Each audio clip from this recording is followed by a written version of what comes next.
برو برو برو بالا برو بالا برو برو برو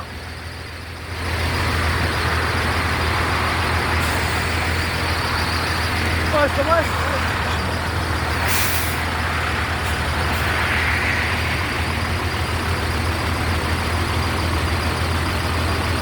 یکم بلند کن یه ذره بلند کن دوباره برو جلو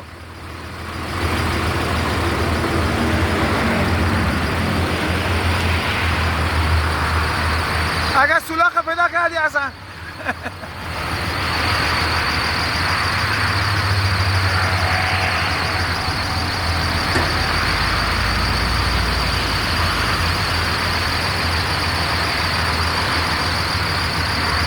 عالی عالی عالی حقا این کاری برو تو برو تو مهدی برین اینور برین اینور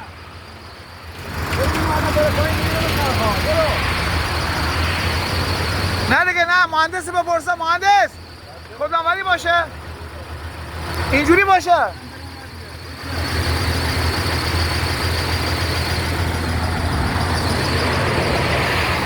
جهت چی بهش تو بودم چیکار کنم آها یعنی از اون منم بیاد از این من دیده بشه من فکر کنم اینجوری میخوام بذاری عالی برو پایین عالی عالی عالی برو پایین خوبه برو پایین برو پایین برو پایین نه تا ندی یکم پایین تا معلوم نمیشه کجه برو برو برو برو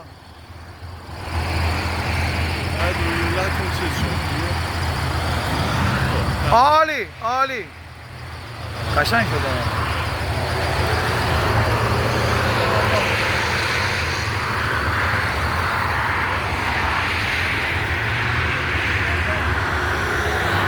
خسته نباشی میگم خسته نباشی عالی شد